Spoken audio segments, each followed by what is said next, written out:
Here's why I think it's so important for yoga teachers to consider getting paid well and to work towards getting paid well. I think there's some kind of misconception that actually I'm not sure how rooted in yoga philosophy it is that we should do things without pay. We're not really in a time or a culture or a place where that's workable. So if we're in the physical plane and we have physical bodies, we need to eat. And we need, in this society, money in order to get the things that we need. I think it's so important that yoga teachers work towards having sustainable and proper pay, because if they do that, then we get to spend more time doing something that we love, that we are helping other people, that helps the world, that brings more light to the world. But we can only do that if it sustains our life. If it doesn't sustain our life, then we have to do things that are not our calling or our dharma or what we're meant to do. Of course, like if you know you're meant to be a yoga teacher, then you know. So if we don't have a system and we don't really put effort into making sure the thing that we're called to do also sustains our life, then we have to do a thing that is not recommended in yoga philosophy, which is do something against your calling or do something that doesn't help other people, get stuck in a job that you don't like.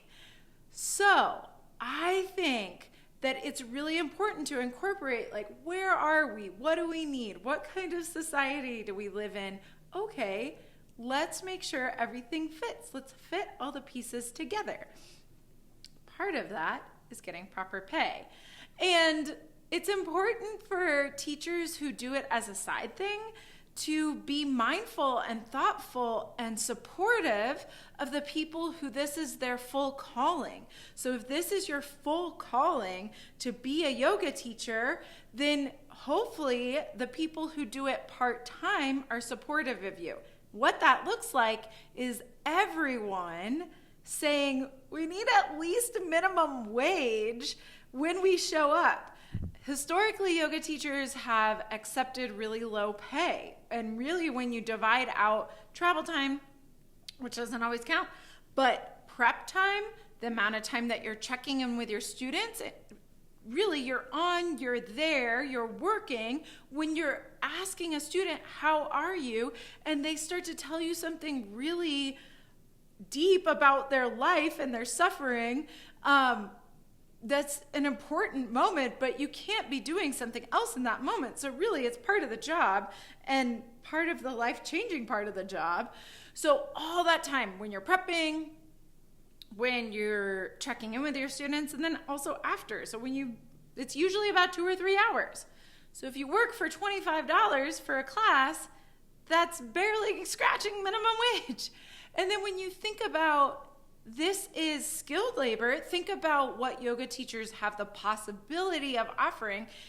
It's life-changing. It's in the same realm as therapy or a physical therapist or a doctor. Like what yoga teachers can do is a big deal. This is not moving boxes, which is what we can get minimum wage for, because we can also be doing something else while we're moving boxes. That's a minimum wage job. Changing somebody's life and helping them find more ease in life, sleep better, all the things that yoga does, overcome great tragedies in life, experience great joys in life. There's so much that yoga teachers offer that's highly skilled labor. So it should be way beyond just minimum wage. It should really be a lot more. So you could kind of compare, what does a therapist get per hour? Okay, it takes me 2 hours to teach that class. That would be a more reasonable exchange. And really what it does, if we start to work towards this as yoga teachers, which I know, I've done a lot. I've had jobs that pay over $100, which is great. Maybe not even enough, but great. I know plenty of teachers who teach in a capacity where it feels like a really fair exchange. But I also am saying this because I know so many teachers who do classes for $25 an hour. And so when we don't accept those, what we do is we support people helping people in the world. We support more light in the world. We support more of people getting to do something they're really called to do and really good at. And it makes the world a better place when we're supportive of people having jobs that they're passionate about that sustain them. I think the pitfalls of accepting a $25 an hour job is, I know plenty of teachers who have a salaried job. They don't need the money. They accept the $25 an hour job. They're like, it's just a side thing for me. What it does is, it hurts the people who teach full time and whose calling is to teach full time. So it waters down the industry. And that's a big deal, because what you're doing is you're saying less people in this world can help other people. I'm okay with people having jobs that they don't like. I'm okay with yoga students not getting the help that they need. Not good.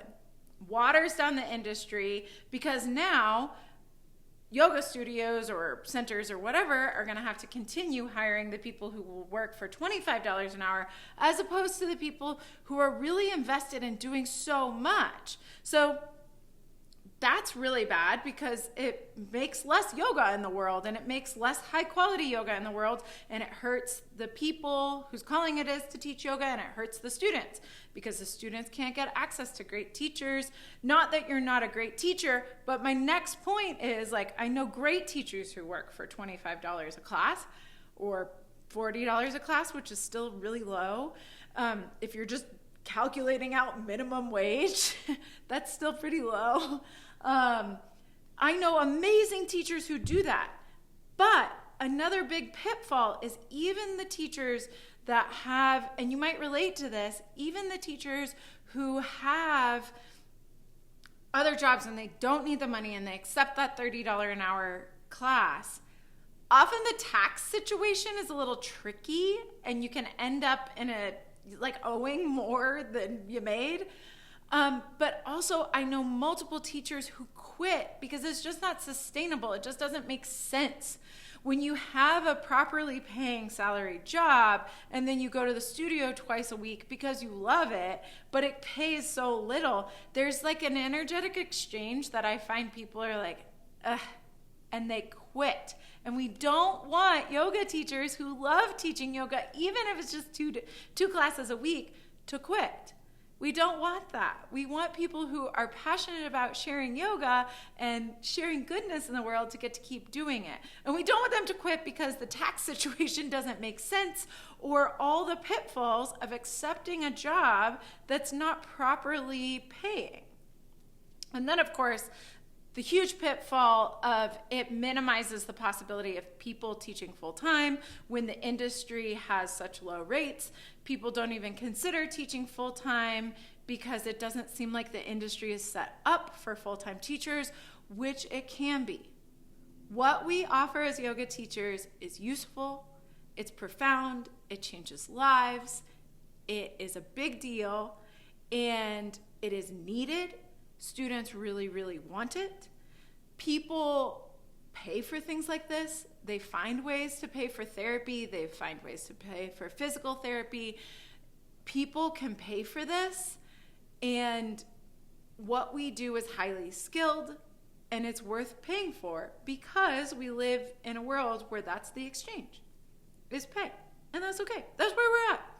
I'm down for changing to a barter and trade society and starting to exchange with hugs. I'm down. That's not the battle I'm fighting right now. For now, we operate, we go to the grocery store, we give them dollars. So we need dollars to go to the grocery store. And if we can get those dollars doing the work that we're called to do, that is kind of the world that we want to be in. So food for thought. Let me know what you think in the comments. I'd love to hear what you think. Hope it was useful.